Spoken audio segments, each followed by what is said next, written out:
Hey, what's up, everyone? This is Kevin from Real Traders Webinar, and we just want to welcome you guys for joining us again for part 2 of How to Master Credit Spreads.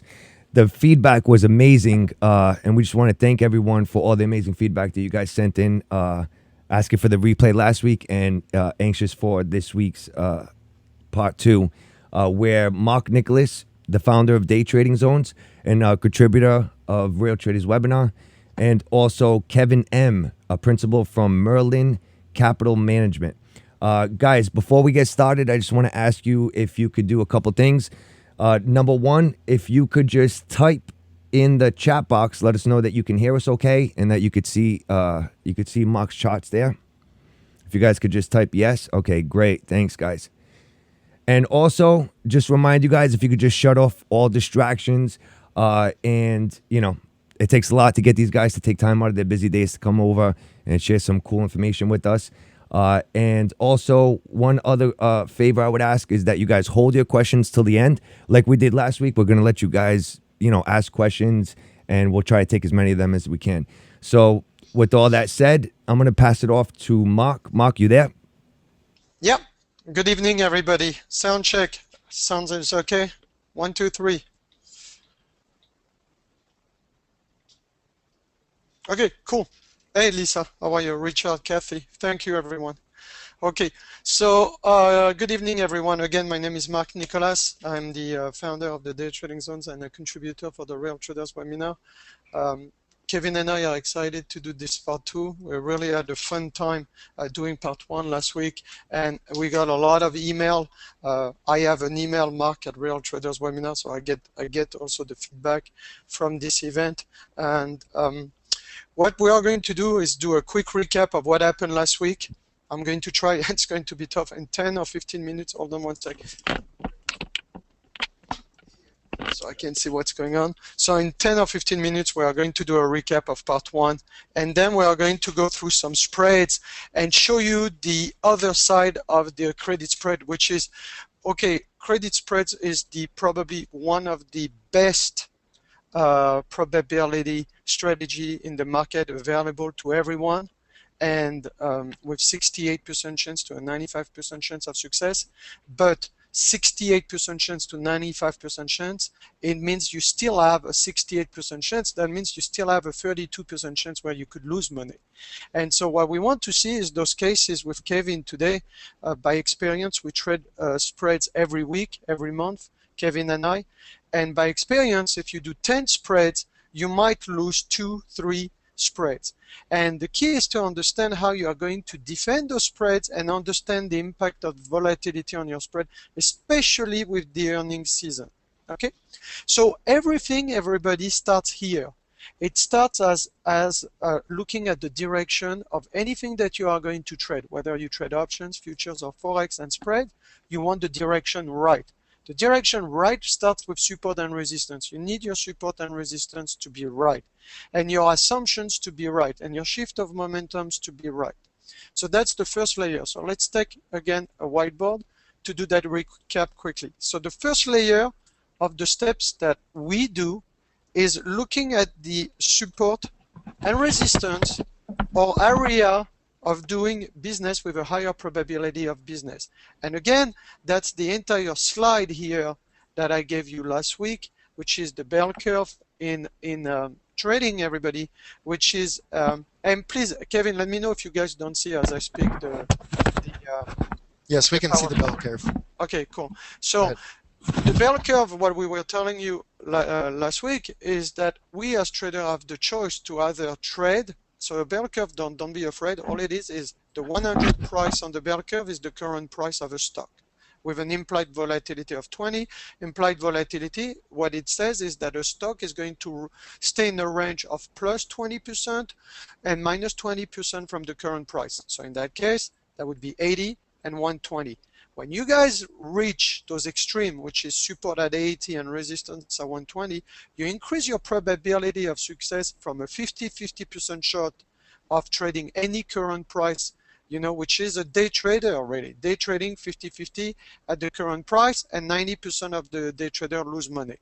And now you increase your statistics of success by trading support and resistance with a 68% chance to a 95% chance, by stalking and waiting for the support and resistance to play themselves and to have the right directional bias in your trading. So step one, you want to hold and stalk for the right support and resistance. So support and resistance, trend, okay? You look at your monthlies, your weeklies, your daily charts, and you come with what we call an assumption. Your assumption is going to be bullish or bearish. So that's step number one. Step number two, when you have your support and resistance, you confirm your support and resistance, and you'll see the beauty of this, it's consistent and replicable. This process is like a McDonald's franchise that you do every day without second guessing yourself to get the best price. So you confirm the resistance and the support by looking at the delta number in an option chain. The delta number in an option chain, everybody, which Kevin is going to talk about, is your probability in the money. If you multiply by 100, it's your probability in the money. So let's call it probability in the money, PIM or whatever. And it is also the correlation between the stock move. So if you trade SPY or Apple options, when the stock moves 1 point, your delta is going to be showing you the percentage of the move on the option premium. So correlation between stock and option premium pricing. Okay, and what you want to look in your option chain, and we are going to do examples tonight and continue doing stuff like with real charts and real option chains, and we are going to look at the delta 68.95. Okay, now number 3 on the steps, and you have to understand, and that's where the volatility is important. You have to see if the volatility in the underlying stock is high or low, and why. So let me show you again one more time. So I'm going to simplify everything to a 10 minutes recap, guys. This is going to be powerful. So if you have an option pricing, and this is, let's say, an option at $1, what people don't understand, some of the new traders don't understand, when you buy an option at $1, they don't understand that this option has 3 components. One component is the real value in the option above a strike price. So let's say it's a $1 option with a strike price of $4.25 on Apple, right? And it's a call, right? So what you'll have, and let's say the current price is $4.26, okay? Current price, okay? I'm just taking an example. So the real value in the option is it's $1 here. So we are going to backtrack. Then there's time value. Let's say that the time value in the option is about $1.70. And then there's volatility value, and let's see the volatility value is $1. So the total of really of that premium should be 1 plus 170 plus 1. Now it's a $3.70 option really. And that $3.70 is composed of those 3 elements: real value, time value, and volatility. Okay? Is that clear, everybody? Quick yes, no, because this is the basic of everything to understand how options works. When you understand that, it's just like mathematics. What happens if the time value goes to 0 by expiration? Well, you are going to lose the $1.70 out of the $3.70 if you are a buyer. But if you are a seller, you are going to make the $1.70. Now, the other component that is very important in the option is the volatility, everyone. So, because the volatility is extremely important in an option, everyone, you have to understand that what will happen. So we are going to quiz, like Kevin said. If this option is real value, time value, volatility, and there are 3 components equaling the $3.70 for the premium to price that option at $3.70. What happens if that volatility is at a 52-week low. So you always look at the volatility to 52-week low and 52-week high, and you see if you are close to the low and the high. If you are at the 52-week low, everyone, when I buy that option or I sell that options, the volatility has a higher probability to expand, yes or no? First question. If you buy an options and at a 52-week low volatility, do we have a high probability that this volatility will increase because we're already at the 52-week high? Yes. So if the volatility is going to increase and has a high probability of increase, and the reason I'm saying that is I'm going to lead you to a super cool theme on the credit spread tonight with earning plays that are happening with Google and Apple's and how it's planned. I'll show you in the option chain. So if the volatility is most likely to expand, that $3.70 is going to go up due to volatility expansion. If the volatility was at a 52-week high, the volatility is most likely going to go down, so that $1 could shrink to 10 cents because the volatility could crush down. But if you start at a 52-week low, that $1 could expand to $2. Okay? And what it does is if you are an option seller and you sell the credit spread, if you sell credit spread at a 52-week low volatility and it expands, it's going to go against you. Does that make sense, everybody? Quick yes, no. It's the basics, but when you get that, everything else after it's easy peasy. Okay? And that's why I always break it down like this. Good. Okay? So one thing, Mark. So in your notes, everybody, and good evening. Hi, this is Kevin. In your notes, you want to sell high volatility. Just write a sentence, sell high volatility. Go ahead, Mark. Okay, so sell high volatility, buy low volatility. That's the last step. Okay? So now we are going to recap what is a credit spread quickly for everybody. So let's say Apple has a 425 price again, and you look at the charts, and there's a good support, let's say at 425, and there's a good resistance at 438, and there's great support at 400, let's say. Okay? So if your assumption, let's say there's a cross, recross, and a retest of that 525 going to the 538. If your assumption is bullish, everybody, can you guys hear me? Julie said that she just lost the sound. I was just turning my head. Cool. Okay. So if your assumption is bullish in this case scenario, and the current price is 425, you do not have to trade like a gambler at the current price at 425 between a major support and a major resistance. So let me show you the pen. And that's why everything comes back to support and resistance, and everything comes back to assumptions. That's your resistance 438. That's, let's say, your resistance for support 400. What you can do with spreads, and that's the beauty of spreads, is you can play the long side or the short side close to those extremes and make money every week and every month, everybody. So if you are bullish Apple, you could do a 400 and a 395 put spread, which is what? You would sell the 400 put spread, expiring, let's say, in over 20 days, and you would buy the 295 put spread, put 295 put. So you sell one, you buy one for protection, and you receive a credit.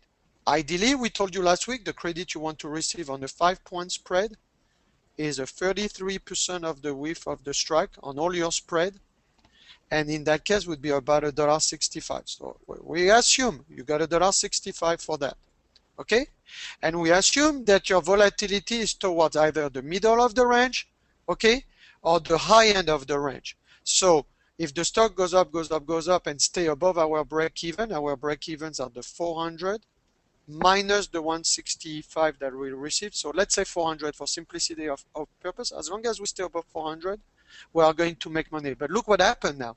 We just created with the spread 25 points of margin of safety, everybody. Okay, 25 points of margin of safety, looking for a probability of success between 68 and 95% chance of success. That is a business, everybody. That's not gambling. That is, for us tonight and last time, a gift that we give you guys. You know, people charge for that. They do like intensive workshops and webinars. We have shared that last time and this time because we feel that if you guys can master this strategy for you and your family, you will be most likely more and more to sell premium, receive income every week and every month instead of losing money. And for us, the key is having the community being successful, obviously. Okay, so is this clear, guys? That was the basics of last week. There is a 2-hour, I don't know, Kevin, Real Traders can tell you, I think it was an hour and a half. We took some questions. I mean, it was a crazy event which stayed really long. But this is the basics, everybody.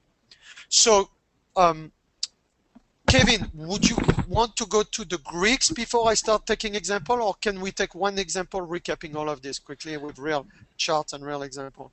Yeah, let's go ahead and do one example, and then what I'll do is I'll backtrack and talk about Greeks, and then I think that's just going to really reinforce what we've done here. Okay, and then, hold on, save. We're going to save in case we lose it. And I lost, of course, my thing. So again, the step. We look at support and resistance, step 1. Step 2, confirm support and resistance by looking at the delta number on your option chain. Then you look at the correlation, then you look at the volatility of the underlying 52-week high, 52-week low. The reason you guys need to master those steps first and foremost, everyone, please, first and foremost, you need to master those steps. The reason you have to master those steps is because when you roll over or you defend your spreads, you need to understand how to structure a spread to start with. So again, so let's take this example. I'm going to put those 2 big charts, and we are going to assume you have more or less the same support and resistance. Those are the support and resistance on the ES and the SPY today that we used. And you are going to see how it's going to help creating spreads or creating trades. So here we go. We reached the top this morning, this afternoon, or this morning like around 11 o'clock or 12 o'clock of the ES, 1688.75. Then we did the same, cross, retest that fell, lower high, which is a trade setup that I love, cross, retest, lower high at 169 on the SPY, and then it started going down. So again, we are going to take examples. So if your example is hypothetically the 169 is a good resistance like it was today, then a good trade could have been, I say could have been, selling above. So we create a safety of margin above your own support and resistance. So you look at your own weekly, monthly support and resistance, and you add a safety of margin. So what is the safety of margin above your top support and resistance if you look at your monthlies, weeklies, dailies, and 60-minute chart or whatever? Typically for me, and maybe Kevin, you can jump in the conversation, is 3% to 10% above my last zones, or my upper zones, or my lower zones. If I can create that extra buffer between 3 and 10% of the stock price, this is where I have the perfect spread, assuming that I have the 98-95% probability of success when I look at my delta, and sufficient, and I say sufficient premium to make money, which should be 33% of the width of the strike on monthly options. Now, we are not doing the weeklies tonight, guys. If you cannot, in my opinion, and I think Kevin would confirm that, if you guys cannot master, be consistent at credit spread, which you should, because it's not a rocket scientist strategy, and defend the loser properly on the monthly, you have no business going in the weeklies. What do you think, Kevin? Yeah, I agree. The weekly is really the monthly, but just accelerated. So on steroids. All right. So if you can't handle the management on the monthly and it's moving 1/4 speed, then you definitely don't want to handle the weeklies when it's moving at full speed. And in terms of the margin of the extra margin of safety, I just say 5%. and so but I'm looking to get premium though, and as long as I'm getting the premium that I'm going after, then I'm happy with it. And you can always pass on a trade if you're not getting the premium that you want. Good. Okay. So here on this example, we are looking at the 169. We say we want a safety of margin of 3 to 5%. So you figure what is 3 or 5% of 169? Help me, guys. So 5% will be what? About 8 points. So 3% would be what? $1.60 times 3. What would that be, Kevin? I don't have a machine with me. 60 times 3 is what? The 450? 480. So let's say that you are looking at spreads around the 172, 173 area. Does that make sense, Kevin? Yep. Just for example purposes. Yep. So 72, 73 call spread, let's say. And let's say your assumption is, oh, we reached the top, cross, recross. But the market is very bullish right now, but we give you an example of how you would proceed the step. So you would take your assumptions of upper resistance, lower support. You add 3 to 10% buffer zone. So let's say 173, 172. So now here's what happened. Typically, an option will start decaying. Write that down, everybody. It's very powerful at 45 days. So from 45 days to the day of expiration, the premium, the time value of this option is going to crush to 0. So ideally, you can start looking at your spreads at 45 days and going. Typically, when there's 20 days left in the option, I do not touch the front month. Front month being what? July. I would go and move to the August, and you want at least a minimum of 20 days plus. Does that make sense, everybody? Quickest note. It's a trick that you should know. 45 days, statistics, time value starts going down, and statistics, if there's only 20 days left in the options, you don't have a lot of chance of a big crush in the time decay, so you want to pass and go to the front month, to the next month. Okay? So now, in these options, now that we have 173, 172 as the resistance and the buffer zone, now we go to the option chain. That's the step 2 we were showing you. So now we are going to look at the single options, not the vertical yet. We are going to look at the vertical. There's 29 days left in this option. Is that above the 20 days? Yes or no? And by the way, it doesn't matter which platform we use, guys. I use Interactive Broker most of the time anyway, but it's easier, for example, and for a webinar to show you on this one. Okay? The logic is the same. So 29 days is above the 20 days. So what we need to do now is look at the single options, not the vertical, not the spread yet, but the single. Because you want to look at that probability in the money, ITM, which is your delta times 100.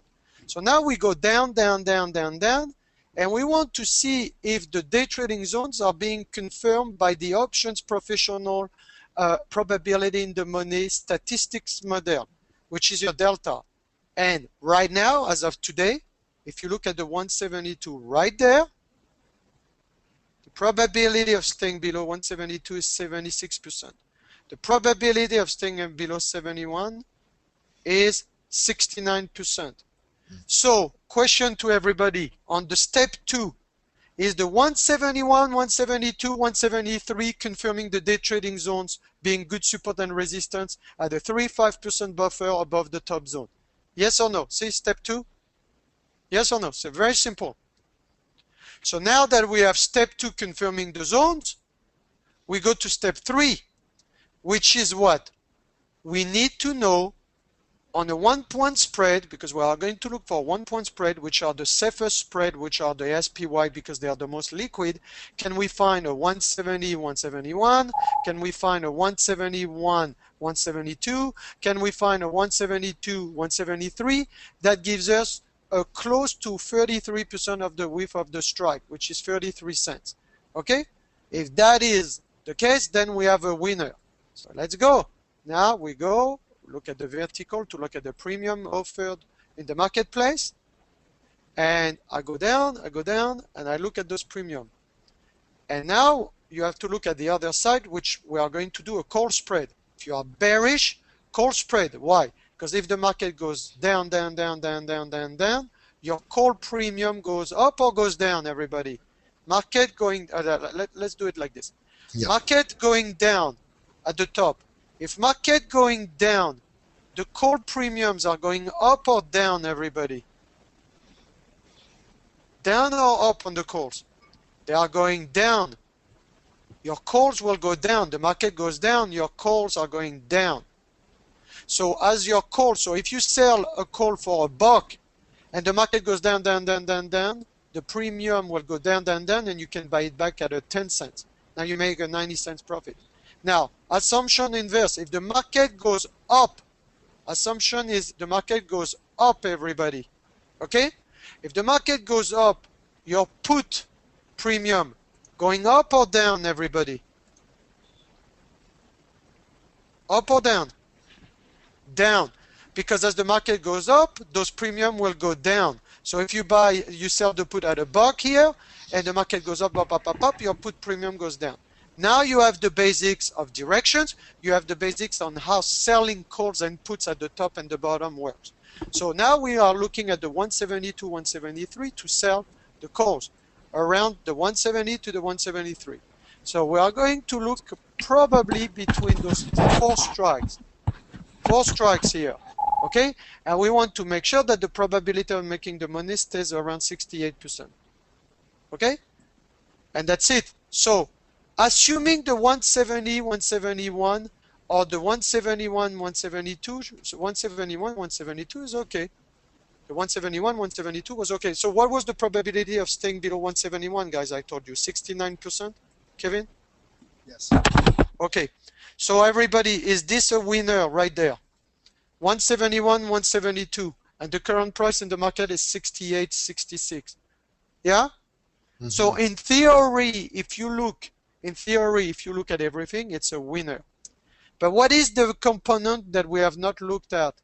What is the most important component we have not looked at into this equation? The last one, which was what? You want to make sure that volatility is higher. So what you do here, you close this here. So we have a winner. So remember, August, 29 days to go. Staying below 71 confirms the day trading zone support and resistance of an over 69% chance of success. You have the right premium, which is 33% of the wave of the strike. Now, the last thing that we need to look is volatility. So we go there, we go down, and it's in option statistics here. Every platform has something called a 52-week high. Write that down. Implied volatility, in this case, is 22.8%. And there's something called the 52-week low implied volatility, which in this case is 11.3%, everybody. So you have the low, you have the high, and you have the current one at 13. The current implied volatility, everybody, is towards the low or the high? High or low of the range? So if it's towards the low of the range of the 52-week high, everybody, is it dangerous to do spreads? Yes or no? Because I could have volatility expansion that could screw me over. Because remember, and that's why I told you everything comes here. If this is an option that has real value, time value, and volatility, if you are the 52-week low and this thing is towards, the volatility will expand. So if you sell that for $1, you are going to fight against the option coming up and going up just because the volatility is going to expand in your face. And that's what happened during earnings season. The good thing with SPY that we like, Kevin and I, is there's no earning volatility effect. But in this case, it means that we have to be careful. We have to be careful selling that spread because the volatility is towards the 52-week low. But otherwise, this spread had everything. This spread had the right support and resistance, the right resistance in this case. This spread was confirmed at 71.73 by the options market as of today. This spread has 29 days, which is over 20 days to go, and this spread was giving you at least 33 cents. So everything was right besides the last one. Volatility was wrong. Do we all agree, everybody? Quick yes, no, because this is cool stuff we are doing here. You know, really cool stuff.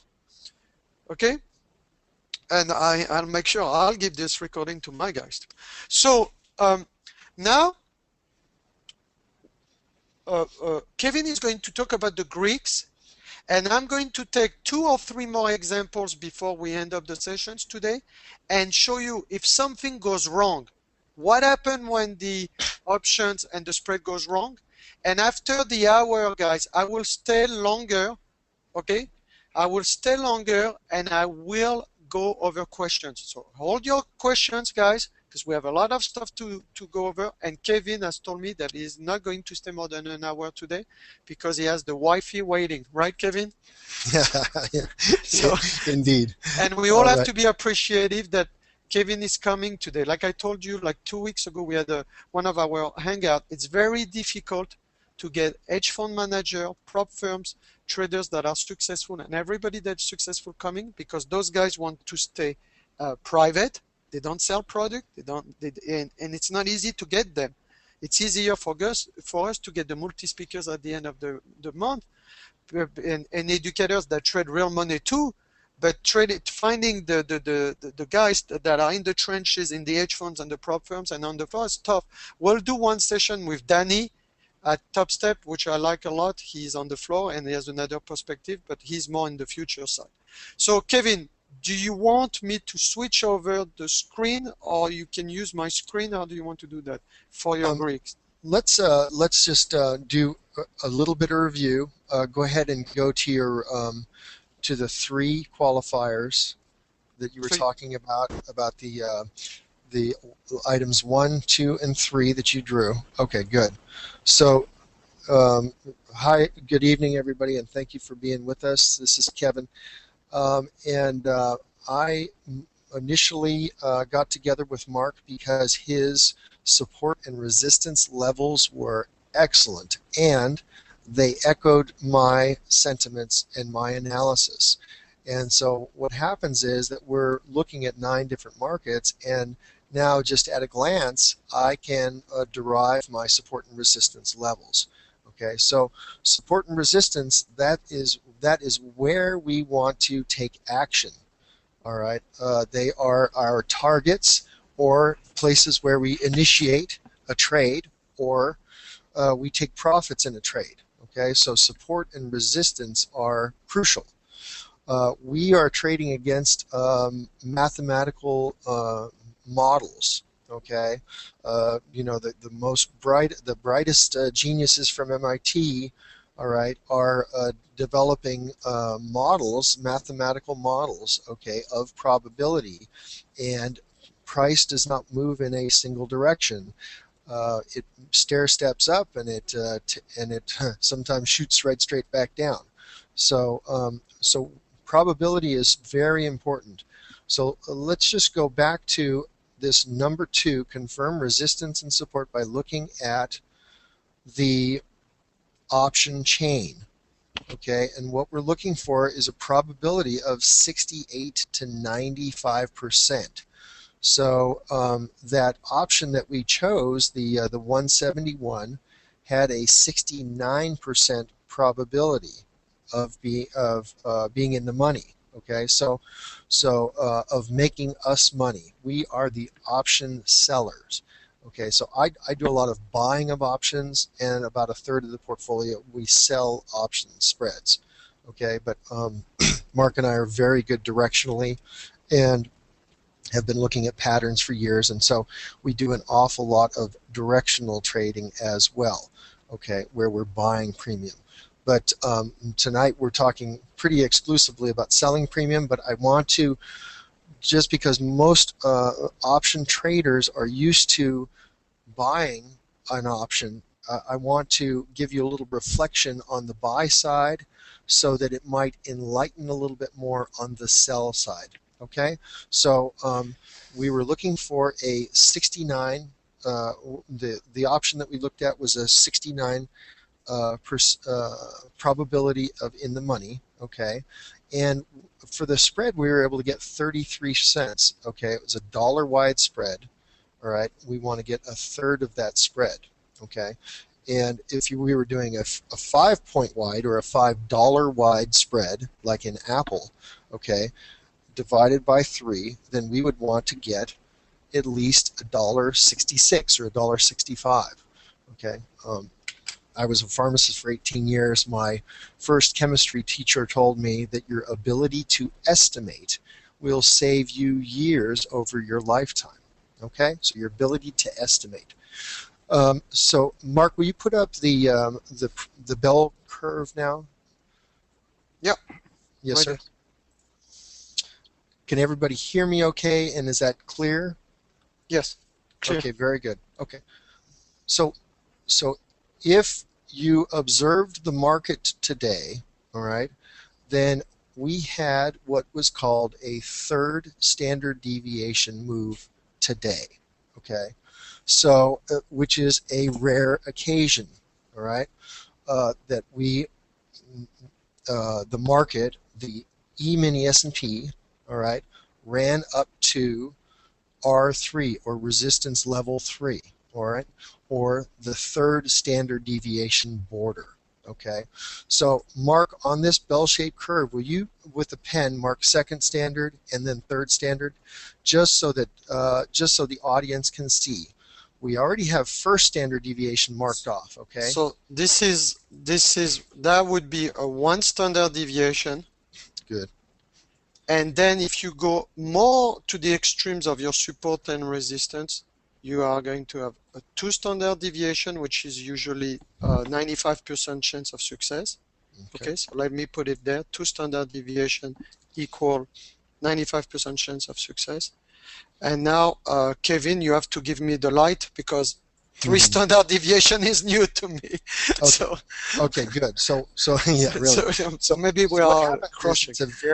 It's a very rare occasion, all right, that we run up to a third standard deviation move. Okay.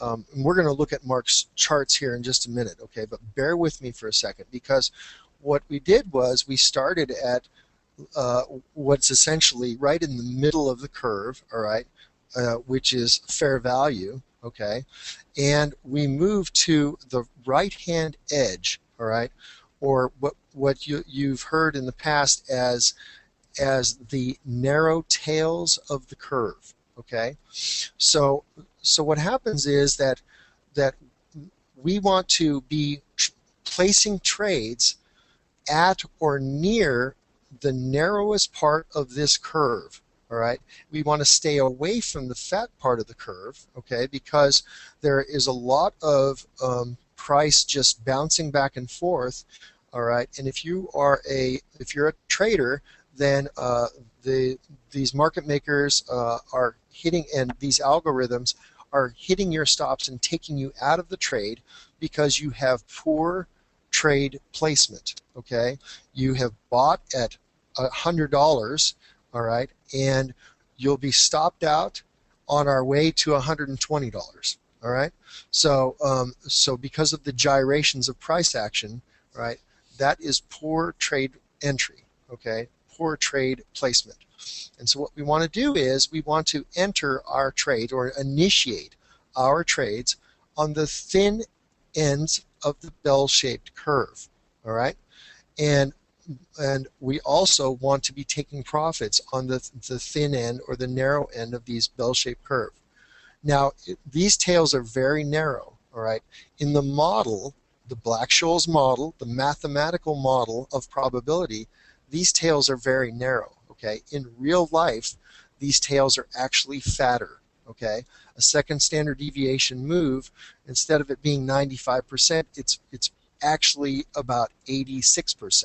Okay, so it happens more often than you would think. All right, so when it happens, we don't want to be too surprised. Okay, because it happens more often in real life than you would think. Okay, all right, good deal. So I just wanted to share that thought. In future meetings, we'll actually turn this bell-shaped curve 90 degrees, and we'll talk about volume accumulation, and we'll talk about market profile type or market auction process. But I don't want to get ahead of us here. So I hope that's very clear for people. And then, Mark, go ahead and let's show my screen here because I want to go over Okay, just a one couple second points. before Yes, we sir. continue, because some Good. guys are a little lost with the standard deviations and they say, can you guys help us and understand on the charts? So I think I'm pretty much like those guys. I'm a visual person too. Okay, So, good. Let's just go to your chart, Mark. Yeah, so let's go back to what we had earlier on, and let's assume, so see, forget about my zones or your zones, just understand the concept, please. So Okay. the concept here is all the top of those greens would be the equivalent of the extreme of that bell curve. See here, that's 1688 today. And on the bottom side, if you go on the bottom side of the yes, the extreme of the bell curve would be the 1555, which was exactly what it touched a couple of weeks ago. So your extreme bell curve is here and your extreme bell curve is here. Same on SPY, 62, 65, 69. So essentially, let's assume, I'm not assuming because those zones, we change them every day. We offer a daily analysis and research every morning. But just to show you visually how it looks like the bell curve, that would be a 3 standard deviation, let's assume, okay, from this extreme to this extreme. From this orange to this orange could be a 2 standard deviation. And when you narrow the bigger part of the move, like let's say the caution zone, that's a 1 standard deviation. Okay, so what Kevin is telling you is we as trader, if we want to increase our probability of success, ideally when you do your spreads, you want to be as close as possible to that 2 standard deviation, that 95% chance of success.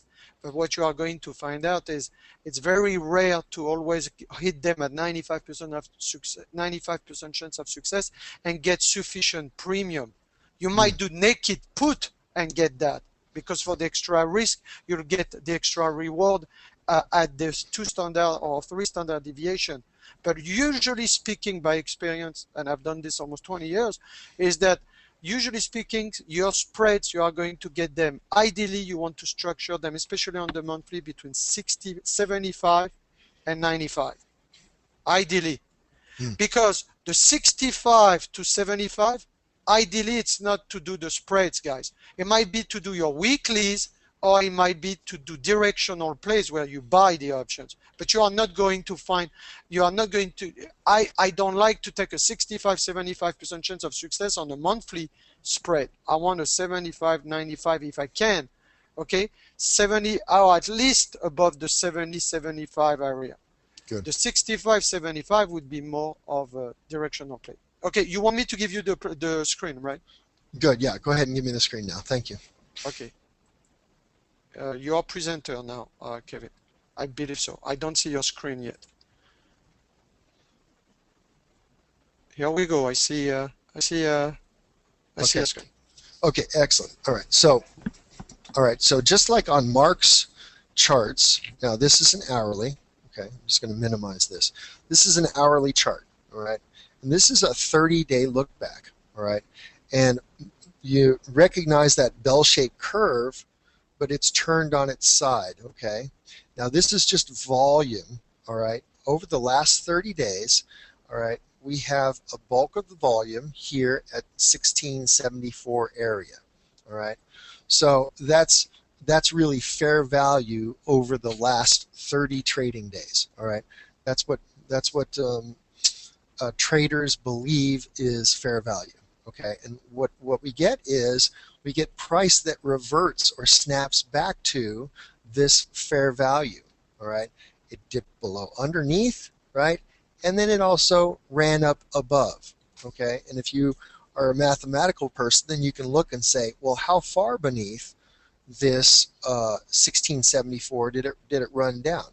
Well, it ran down about 8 points, okay? So if you want to project up above, you can say, what's 1674 plus 8, all right, which is about 1682, all right? And you can say, okay, well, you know, a reasonable person would say if it ran down 8 points below fair value, then it should run up about 8 points above fair value, all right? And then price will eventually snap back. That's what moving averages are about, is they tell you what is the mean or what is the average of this price that is wrapping around and running up and down. Okay? All right, so I just wanted to show you that. Let's see. Now, what Mark is giving us, all right, via the day trading zones, all right, on a daily basis, is he's giving us support and resistance levels. So it's really important to know where we want to place the trade. All right, so the bottom line of all of this bell-shaped curve discussion and probability discussion is, where do we place the trade? All right, that gives us the highest edge or the highest probability. All right, so we do want to trade with an edge. All right.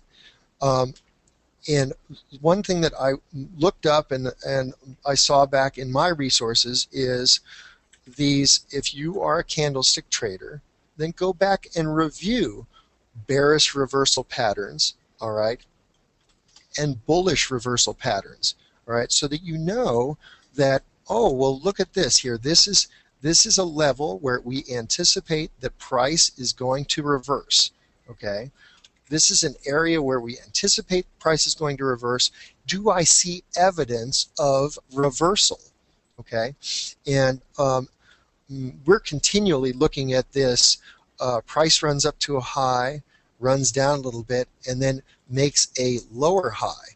Okay, well, then we all get short and we make some money. Okay, so this is an M pattern. All right, we trade these patterns all the time. This is an M. See the big M there?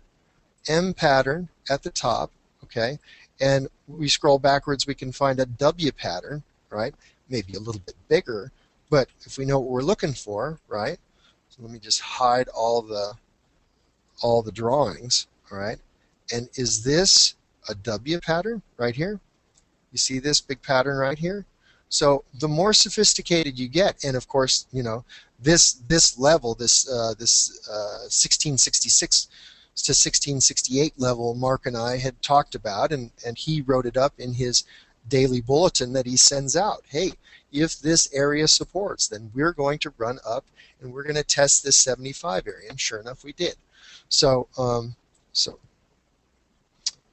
okay, good. So show all drawings. Okay, all right, so we're back to it. So I have the let's see, auto zoom. So, and then, you know, we've been doing this for months, so all these old levels are on here, okay? But the bottom line is that we have support and resistance levels that we're initiating trades with. Let's see. Okay, so this was Wednesday's trade, okay? So my totals for Wednesday's trade, about $4,200, okay? And what I did was I let 5 contracts run. Now, these were all directional trades, calls or puts, all right? And these were all directional trades, and we had talked, the last time we talked, all right, I had given you a recipe for taking the correct directional trade. If we have 3 days to expiration, all right, then we're not going to use this weekly series. Now, for you folks out there that have been doing directional SPY trades, okay, and not been successful, all right, the odds are that you're not trading the correct, you're not trading the correct strike, all right, or you're not trading the correct series, all right, of option. If you were trading with 3 days or 2 days or 1 day to go, all right, and you were buying option here, then you were essentially working against yourself, okay, because the expiration curve falls off very dramatically as we get closer to expiration. Okay, is that clear to everybody, that the expiration curve steepens very rapidly as we get close to expiration? When you're trading weeklies, all right, and for those of you that are out there trading weeklies, all right, this, what I'm saying, is critical and will make you money every day, all right, and it is to trade the correct series.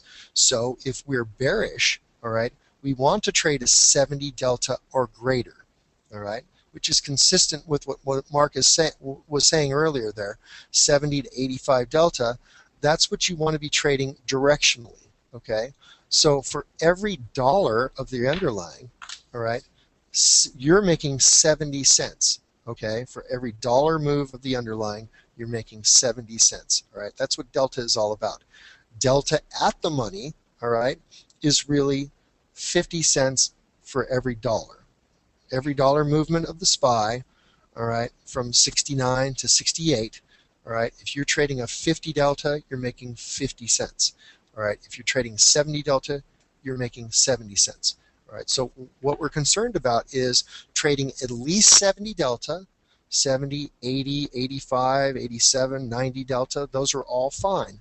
What we're looking for is we're looking for plenty of volume, plenty of open interest, all right, and we're looking for a narrow bid-ask spread. Now this is overnight, okay, but during the day this will be 157 by 160, all right, and so a 3-cent wide spread is just fine, all right, and if you have to go down and trade a 69 or 68 delta, okay, just to get the narrow spread, do it, okay, so you're getting a good value there, especially if there's plenty of open interest.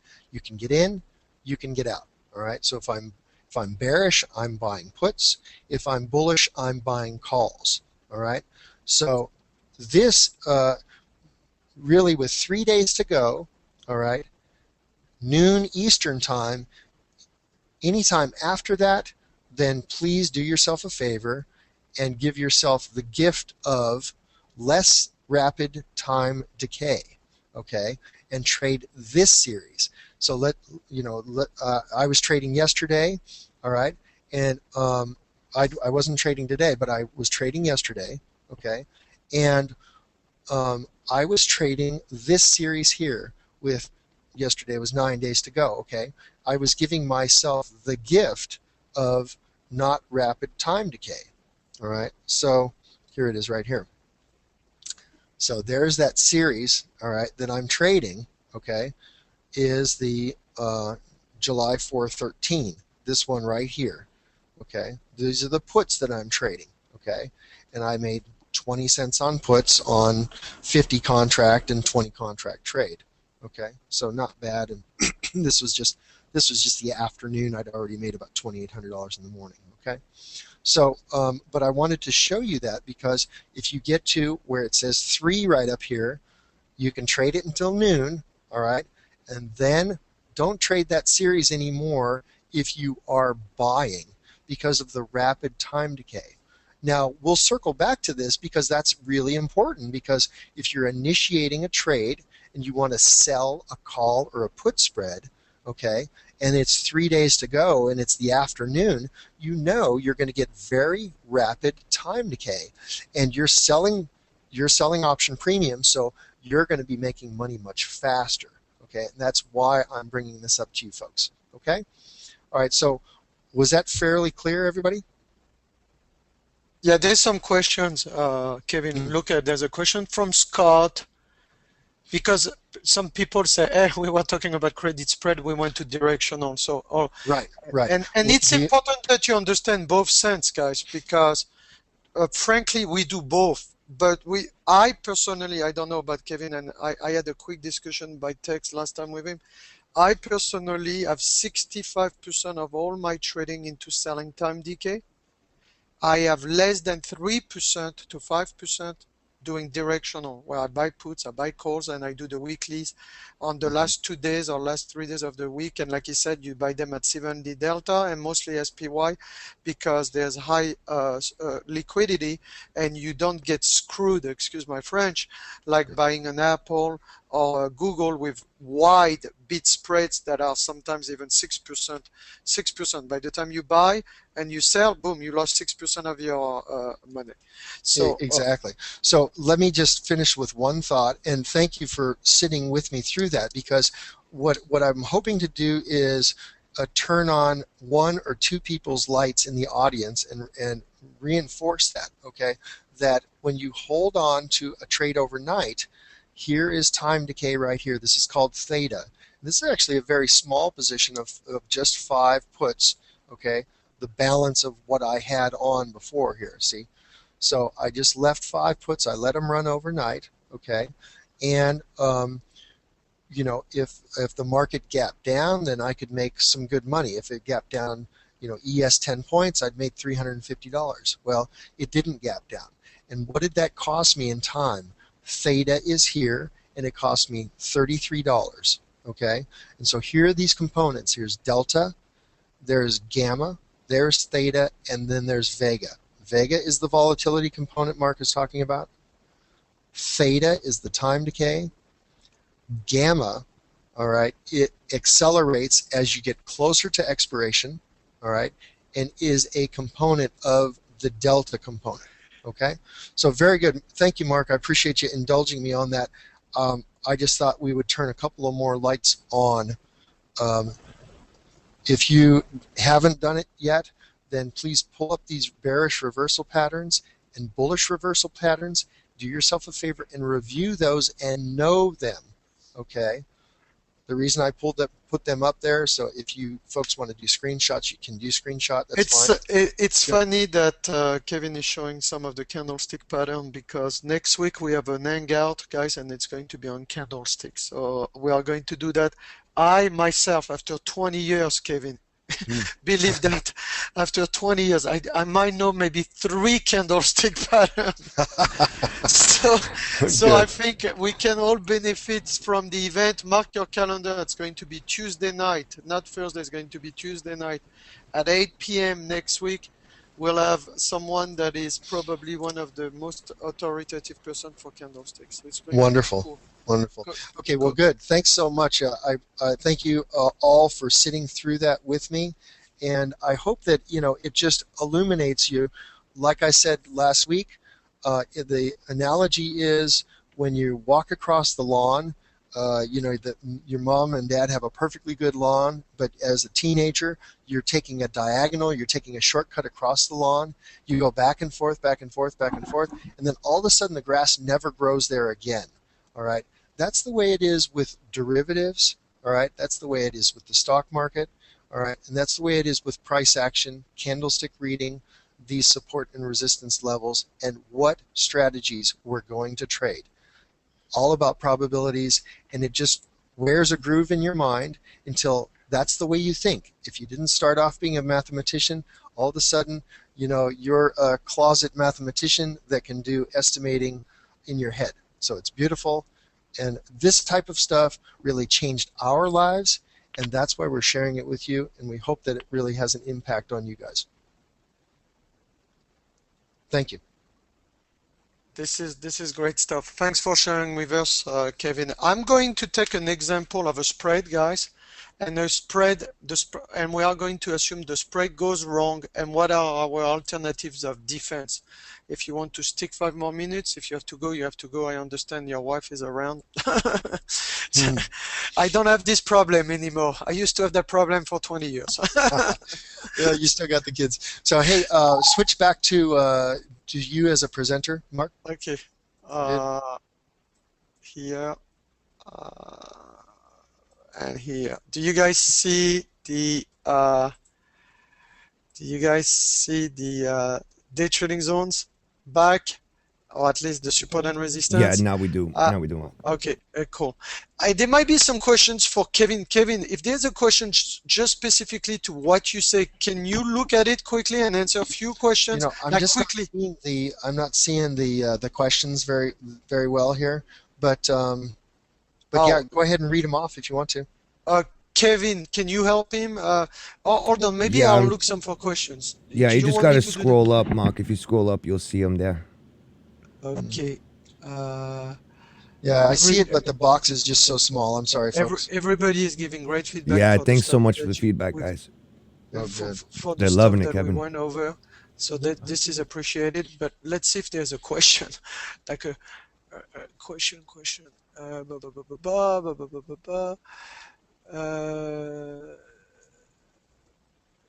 No, we don't provide buy and sell alerts. Kevin doesn't sell. That's the beauty, is Kevin doesn't sell anything. I mean, Kevin came out of his daily schedule last week and this week to help us as a community because the guy is passionate. You know, this is the thing here. Our real traders we want to do is really bring you passionate traders that are trading real money, and also doing all the educators that trade real money too, but they are more famous. You've never heard about Kevin till tonight. Kevin is not looking for fame. He's just a good guy that is passionate about trading. So hold on one second.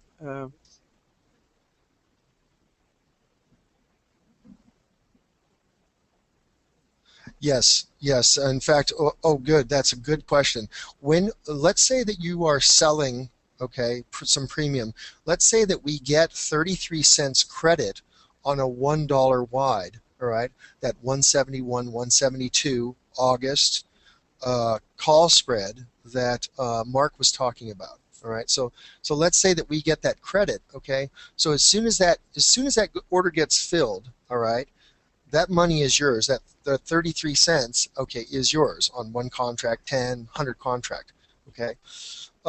And what you want to do is you want to put an order, a good till cancel order in to buy that back, okay, because you've sold the spread, all right, and to close that out, you want to buy that back.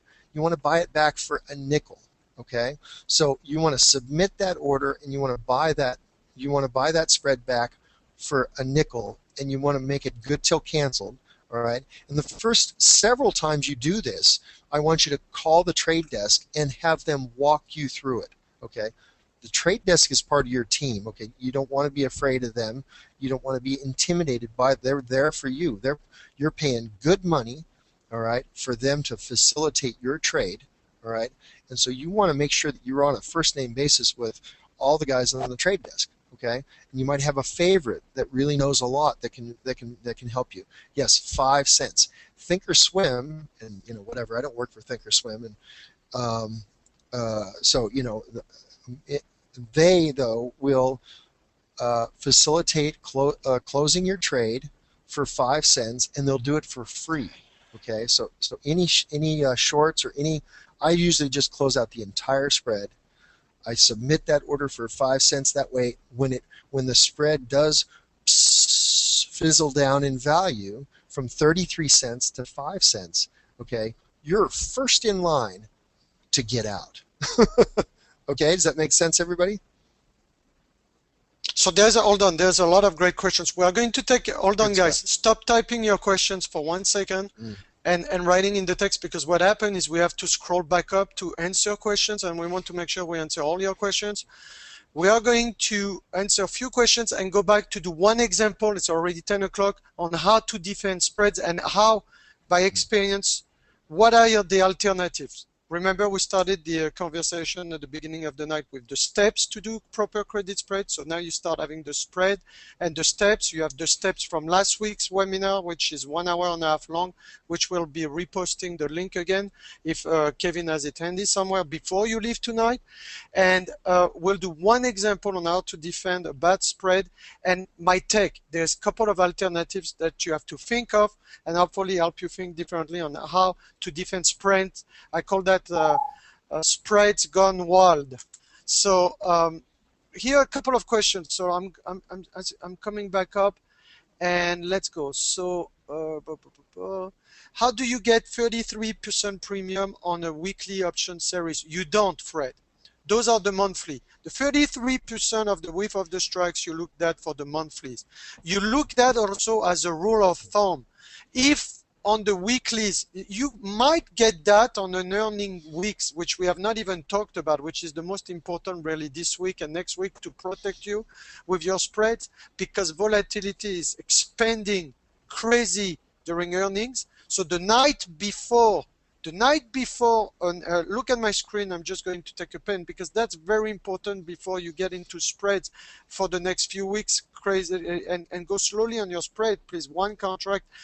Do even the mini spreads, the mini contracts, which are 10 shares instead of 100 shares. And what you are going to learn is that as this is earning, let's say this is earning on July what? Apple is what? July 23rd, 24th next week? Anyway. And then you have Google earnings tomorrow or something. So anyway, so as we approach the earnings, the volatility goes crazy, everybody. So if your 52-week low was 12% in an option on an underlying, let's say Apple, and the high was 42%, before the earning, the night before the earnings, the volatility sometimes is at 100%, 100 and crazy, some stuff that are crazy, 120%. So it's very dangerous for you guys to do spreads leading to the earnings, because the volatility expands. And when it expands like this, you are not going to have your credit spread going down for you to make a profit. It keeps on expanding. What you do usually is you take spreads or directional plays the night before or the morning of earnings, because when that 120% volatility crush after the earning announcement, it takes 3 days. That's a good trick. It takes 3 days to absorb the earning crush and the volatility crush back to the norm, you know, to the norm of the 52-week range. So this is very important that we talked about that in one of my examples earlier on the spread gone bad against you, because that's why Kevin and I love to trade the SPY, because on the SPY you don't have to worry about this expansion of volatility during the earning weeks. Right, Kevin? Good, good. Very nice. Yeah. And we will, in future talks, we'll talk about earnings plays where we're doing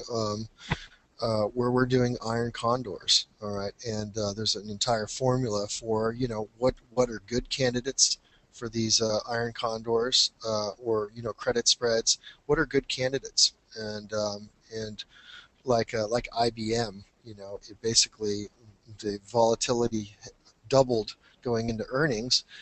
Put in an iron condor, and the next morning volatility comes out of it, and we're collecting premium, and it really didn't move. It didn't make the market maker move first thing in the morning, so though it moved later.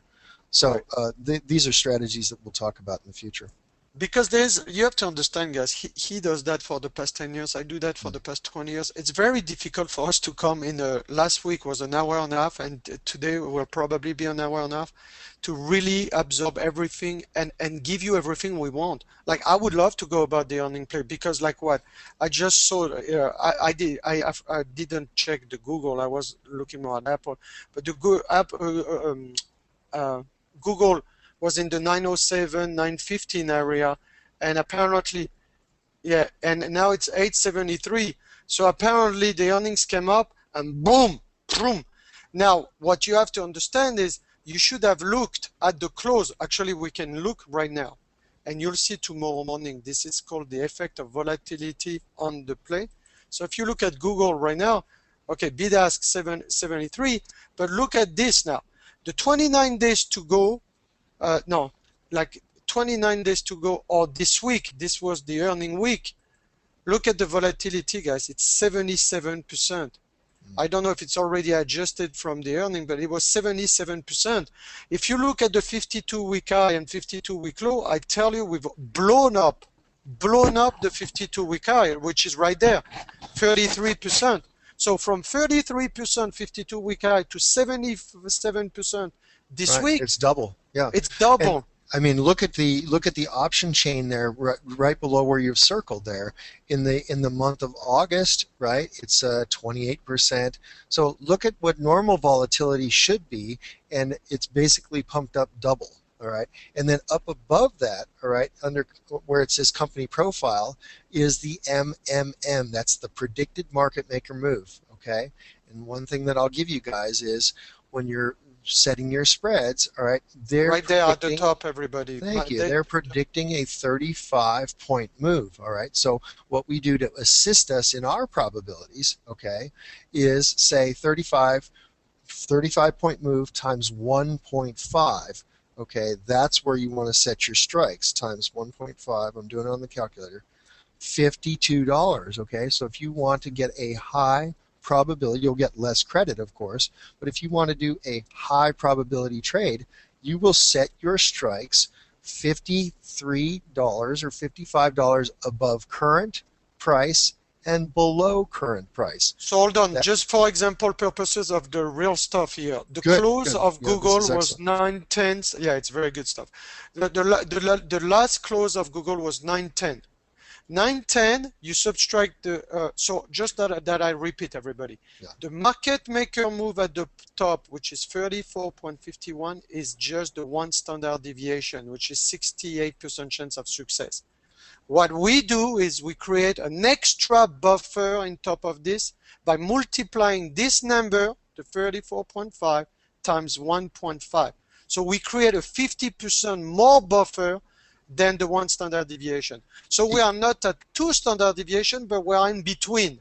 Yeah, Between the it one gives and you the about two. an 85% probability play, just in general numbers, in general terms. Right. Good. So now 910 was the current price at the close. That was the closing price. You subtract 52 from there, and look where we are. We still are in the right strike price for the put spread. We are not still killed yet. I mean, Yeah. and again, and it comes back also here. You look at your zones. You look at your zones, which we offer also for Google. Here, and you have to see it's all about support and resistance, everybody. All about support and resistance. And you look at your Google Play here. Here it is. So you look at Google, Yeah, and look what blow that up. happened. Yeah, good. We blow that up. We were at the top of the zones were 27, which we held perfect. Look at that cluster. High, high, high, high, high. Net seller, net seller, net seller, net seller, net seller, like 4 or 5 times. Then the cross, recross, the lower high, boom. See that? And so those are the systematic ways that you have to be careful. And what you have to be careful is leading to Google. If you had done your spreads here, or here, or here, you get killed. Wait the night, the day before the earnings, or today was the day to play that. Look at the volatility, which is double the 52-week high of 33% to 77%. And I'll tell you, the guys who have a call spread, they are going to wake up tomorrow happy puppies here. They are going to make the entire spread in one day. Plus two, I mean, if you did the Iron Condor, go back, Mark, and let's take a look at this, because where would we put our strikes? Where would we put our spreads? Go back to the Google chart, please. And this is real valuable stuff, guys, because if you were going to play this Google, right, then I had current price was 910, right, minus 55 would have given us an 855 spread. Okay, we'd have bought the 855s and sold the 850s. See, we would still, even with such a huge drop, with our put spreads, we would still be safe. Okay, we would still be safe. And then if you had a call spread up above, that was the 960, 965. You know, you'd have gotten you know, maybe a $2 credit on this. Well, tomorrow morning when they wake up, this thing is, you know, if we've got some support down here at 860, we might bounce right back up to 880 level. Look, you know, you can walk away with $1.30 in your pocket just overnight, just after the open. You know, if you looked at the weekly zones on the weekly support here, it was 889 here, you know, and then you have all that zones here at 853. Yeah. So that cluster here, 853. The reason it's not on the DTZ analysis is because those I can see a bigger picture with the full Pro Tour here. See what happened? I have a high here, I have a low here. This is the zone. It's a cluster. So you have high as resistance. Now it becomes support. And so that 853, that's where I would have structured a put spread. 850, 845, or 850, 855, and on the top here, you were like, you knew already 925, 930, 930, and 40. But like he said, you want from the current price, the safe ways, if you had done an Iron Condor, meaning a call spread, credit spread at the top bearish, and a put spread bullish at the bottom, you want to take that 1.5 times the market move. It's a good rule of thumbs, but you need to confirm that with your zones and your support and resistance. You see, everything in trading is a synergy. Synergy number 1, the support and resistance. Synergy number 2, the probability in the money delta numbers. Synergy number 3, the market maker move times 1.5 before the earning goes up. Synergy number 4, wait the day before the earnings where the volatility is at its max for a crush in volatility on both sides. See? Beautiful. And this is great stuff, guys. And that's You know? and that's the reason why I'm here echoing what Mark is saying, because support and resistance, if I mean the daily service gives it to me, it comes in my mailbox, all I do is just look at it, and if I have a trade that's setting up, then I just take the trade. And if there's no trade at all and price is ping-ponging around right in the middle of the probability zone, then I don't touch it. And that's the beauty of this, is support and resistance levels, he gives them to you, and I know exactly what to do with them because I'm an experienced trader. But Mark also teaches this as well too. I mean, so he can teach you what we know. So beautiful. Thank you, Mark. Hey, good night, everybody. I'm going to go ahead and sign off, but I hope everybody has a great trading day. Thanks very much, tomorrow. Kevin, for showing up. We are going to take some questions, and I wanted to show you. Do you guys want to go? Do you want guys to do like a credit spread gone bad? We were supposed to do that. Yeah, we have a lot. Thanks, a lot of. Good night, We have a lot of questions, guys, and now I'm left alone answering those questions. Thank you, Kevin. Okay. Always Peace, guys. welcome in the community. Be well. Okay. Left me hanging with the questions. See how I am? Good night, guys. Bye-bye. I love you. Take care. Thanks. All right, bye-bye. Okay, guys. So let's go to a spread gone bad, and then please ask me again your questions. What's happening, guys? We have hundreds and hundreds of people in the room. Each time someone says yes, please, or yes, or thank you, it scrolls back up in the question. So me or Kevin from Real Traders Webinar, we cannot even see your questions. You guys are going too fast. So let's go over the technique of a spread gone bad. So again, if we are looking at spreads between 68% chance of success to 95% chance of success, guys, it is inevitable you are going to lose some. And the key for us is that when you are losing some, you are not losing.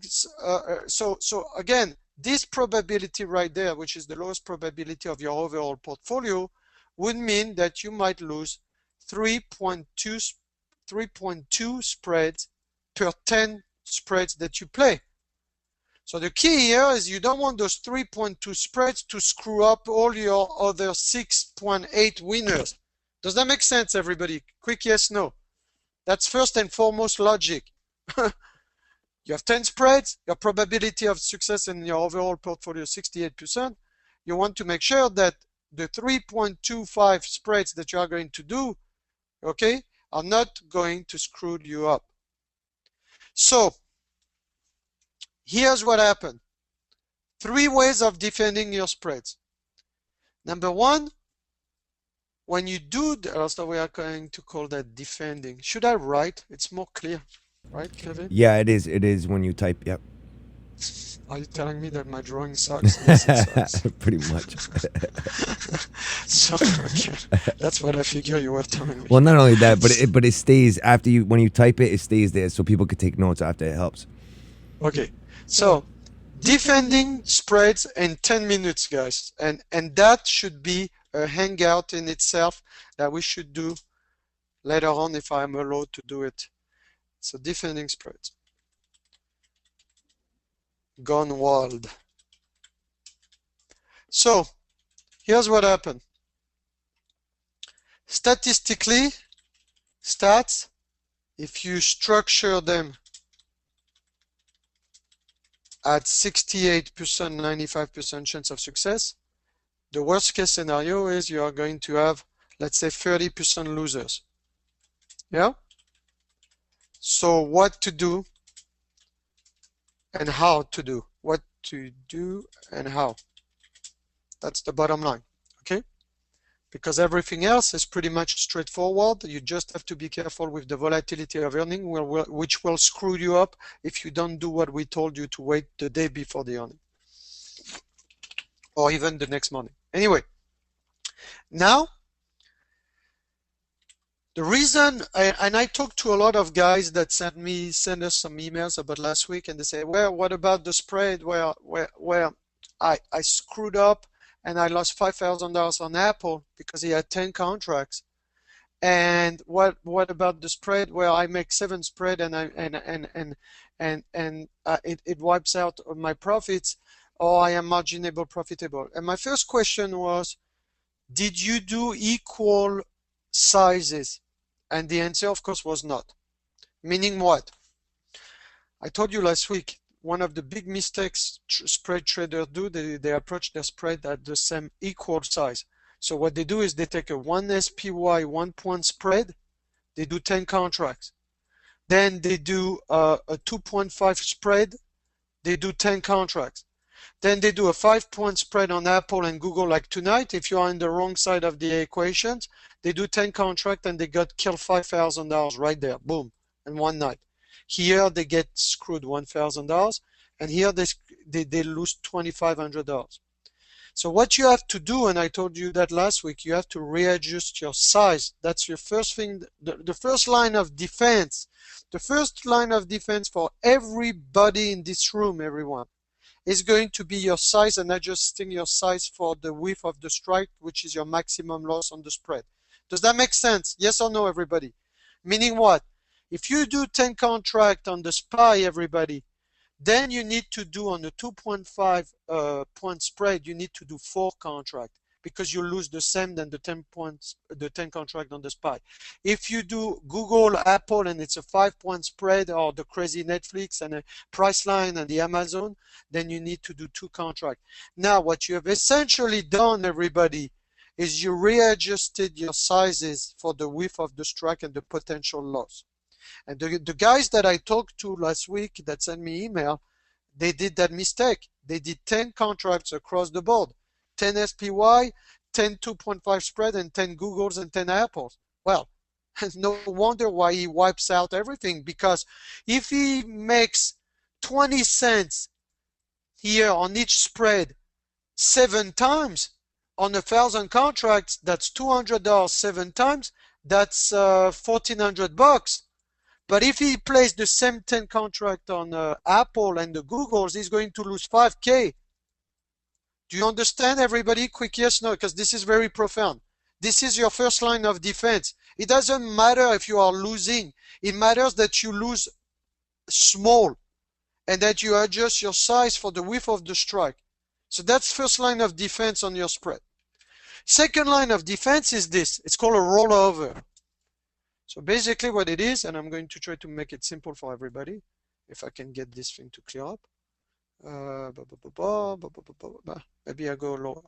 So the second line of defense, it's called a rollover. So you roll over your spread, your losing spread, your loser, and you buy more times. So here's what happened. Example. Let's say that I sold the 171, 172 put spread on the SPY for 33 cents tonight with 29 days to go, the one we were looking at. 33 cents. And let's get over, because now we are getting to the cool stuff again, and we'll reinforce everything we've done earlier on tonight and last week. So what is my max profit, everybody? Max profit. I want to know from everybody. Max profit, max loss, break even on that spread. I'm going to make money on that spread as long as it stays below. We are bearish, let's say, on the SPY, and we want it to stay below 171. Give me max profit. Max profit is your credit that you receive, correct, the 33 cents. The max loss is the width of the strike, which is 1 point minus the credit received, which is 70 cents.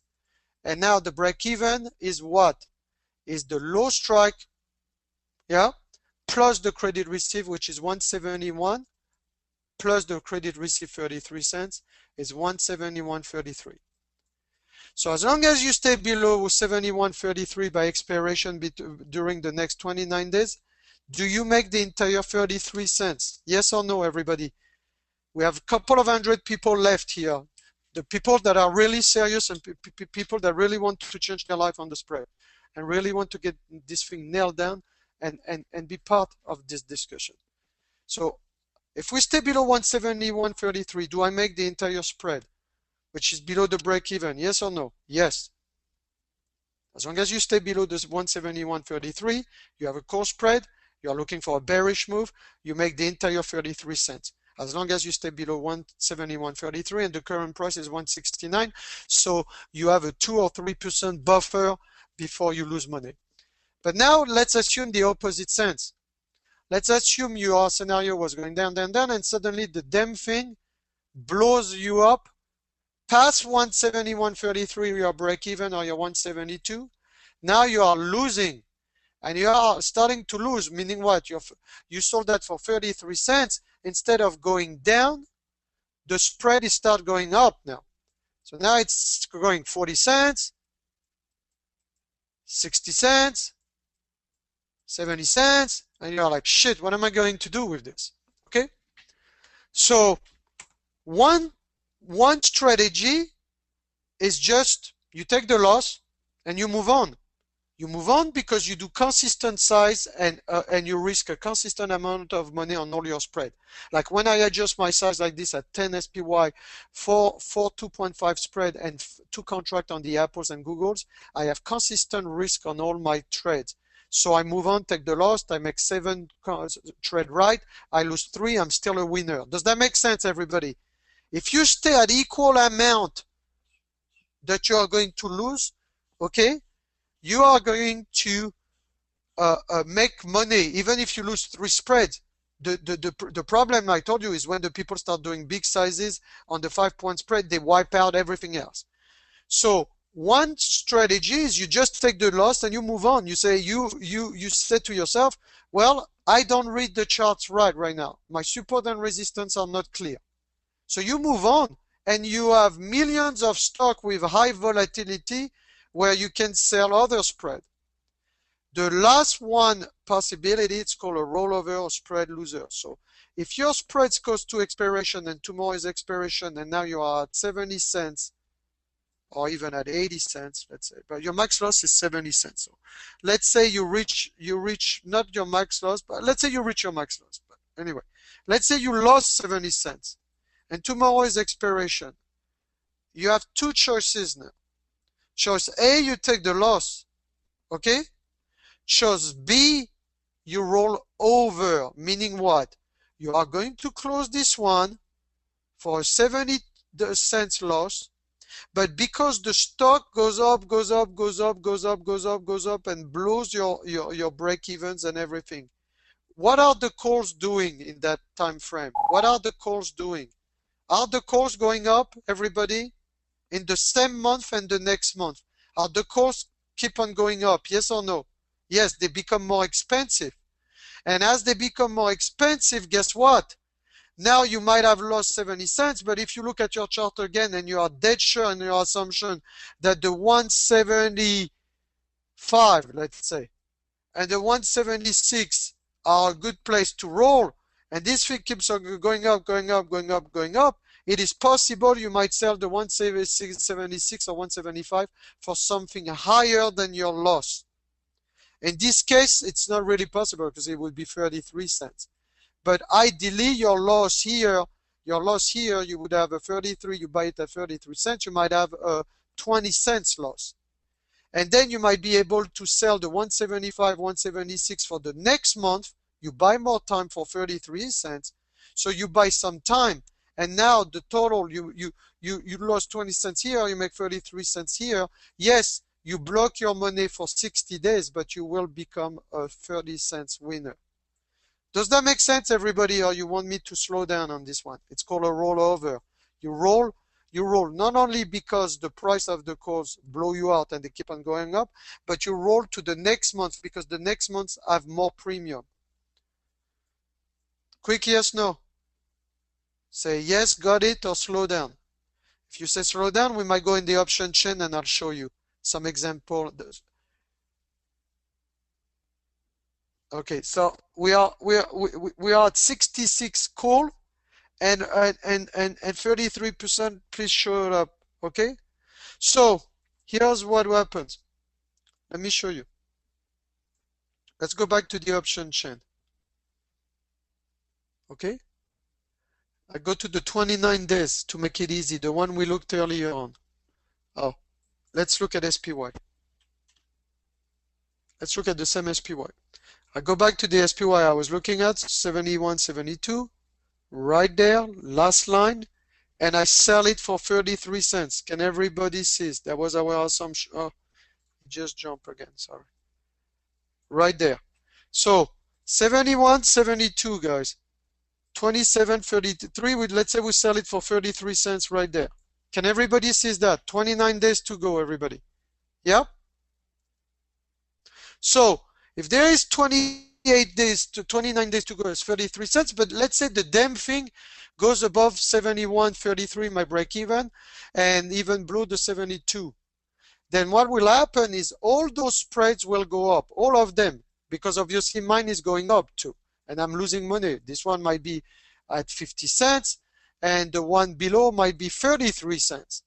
So what could happen is I could do two things. I could roll over on the same month, meaning like I take a 17 cents loss here and roll over and now do a 72, 73 or 74, 75 if my assumption is still we go down.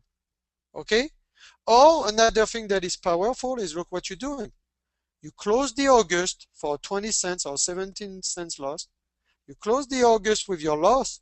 And now you look at the September, which is 64 days to go. So of course it's shitty because you have to block your money 64 days. But if you don't have a better play and you want to defend that, you go here and look what the 71, 72s are. They are like now at 34, average 45 cents, not 33 cents, but let's say 45 cents. So if the price go against you, you can go in September and you can sell, let's say 73, 74 right there for 33 cents.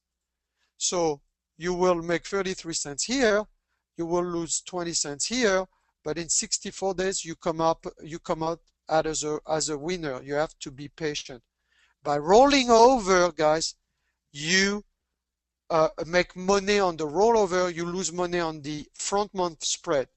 The only negative with this is you are going to come up as a winner of 13 cents. So what I tell usually people is if you have a 20 cents loser or 30 cents loser on your front month spread, can you find another spread so you suck up the loss, and can you find another spread that is going to give you a high probability of making 33 cents? So that same month, you can roll over to another one that has high volatility. Does that make sense, everybody? Quick yes, no. And ask me your questions because it's already 10:40. So I just want to make sure you got it. And I think truthfully, this is one hangout on itself. I think another hangout that would be cool is that we do defending the credit spread or defending the iron condors. If you do a spread at the top and a credit spread at the bottom. So let's see some of your questions now. And let's go one by one, please. Don't oversaturate the thing.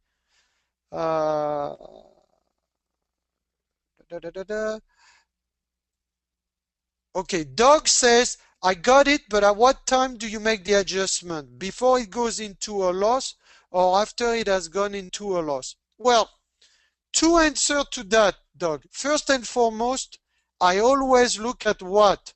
What is the structure of our step? Step 1, step 2. We look at what? Right there. You look at your charts, Doug. You look at your charts, and if your chart shows you that your assumption is game over, then you close it, you move on to another spread. If your assumption is still right in the charts, everybody, then you do the rollover. Does that make sense? Quick yes, no. Good question. Next question. Yes, Alan, we'll try to have the recording, and I am not the one recording tonight, so you have to hope that Kevin. Yeah, guys, we have the just to answer all the questions about the recording. We are recording this, and it will be out by this weekend, most likely tomorrow. You should get the email. So, next question. Okay, on credit spread, does the percent of how far do you need to be depend on the time to expiration? No. I don't understand the question, Ed, but no. The how far away you want to be is always 75% to 85% out of the money, and you look at your monthly, weekly, daily support and resistance and make sure that it correlates as well. What is the minimum desired premium on weekly spreads? That's a very good question, but I don't want to confuse everybody, Kevin. It depends on what you do play. The only things that I play on the weeklies are the Googles and the Apple with 5-point spread, and I want a minimum of 70 to 80 cents. That's it. But otherwise, you have to stick to the formula of 33% of the width of the strike, which is $1.65. Next question. I just think the credit strike will be available for session. Yes, Tom, we'll try to do that. Okay, Senad has a very good question. Can you buy a debit spread to defend a losing spread? Absolutely. And there's two other ways you can defend a spread, which we are going deeper now. So I don't want to confuse everybody. If I have a put spread and I am bullish, now let's take the scenario on the SPY. 60, 72, 71, and we are bearish. So we want it to go down, but unfortunately it goes up. One thing that you can do, I'm not a crazy about breaking the legs of a spread, but what you can do is you close that 171 that you sold, so that loser, and you keep that call, because that call is making you money. Does that make sense? So that if by closing this one and keeping this one, you start recouping some of your losses. Or some people, what they do is they leave the spread here, and what they do is they buy a call, just a call, deep in the money as an insurance.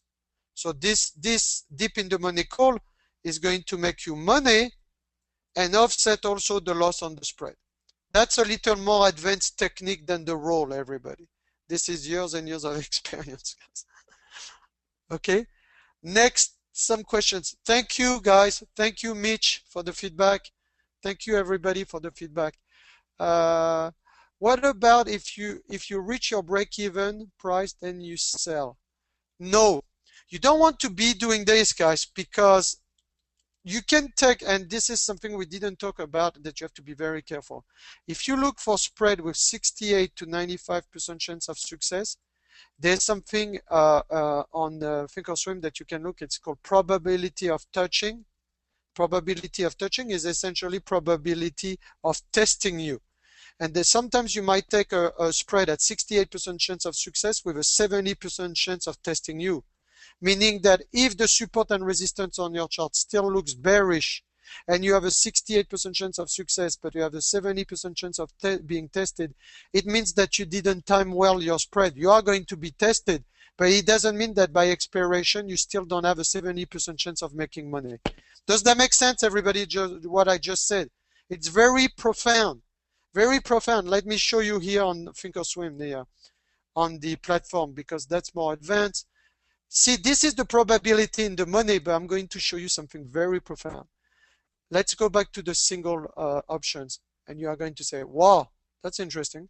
So if this is the probability in the money on all those things, so if you look here, the 171, 68, 70% chance of success, look here, if I change that to probability of touching, look what happened here. Look at this, everybody, because it's very profound. You might have a 70% chance of success by expiration, but you have a 62% chance of being tested. Do you guys see that? Quick yes, no. Because that's like you becoming an expert now.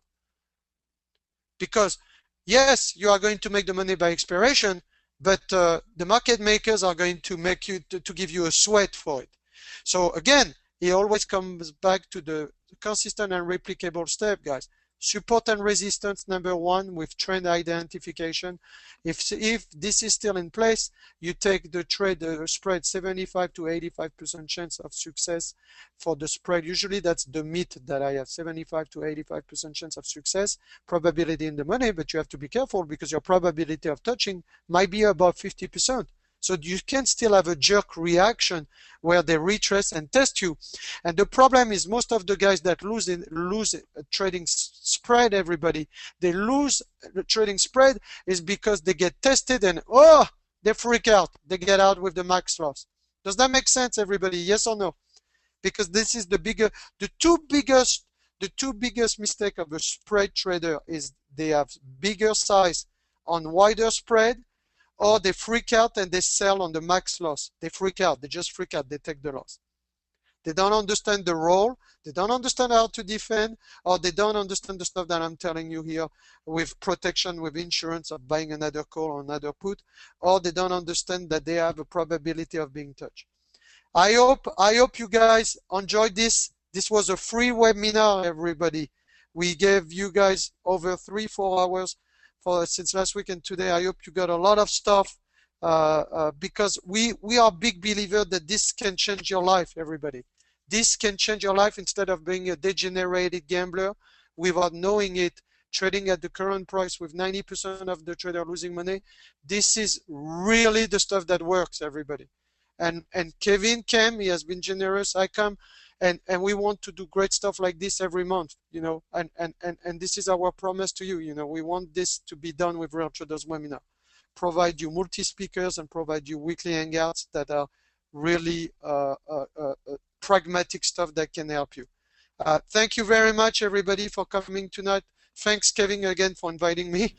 Thank you, Mark. Thank you for coming twice now and giving such great information. And if I could just say something real quick before we end, guys, I'm going to be sending out the replay by tomorrow. And also, a lot of people were asking about the zones that Mark was using.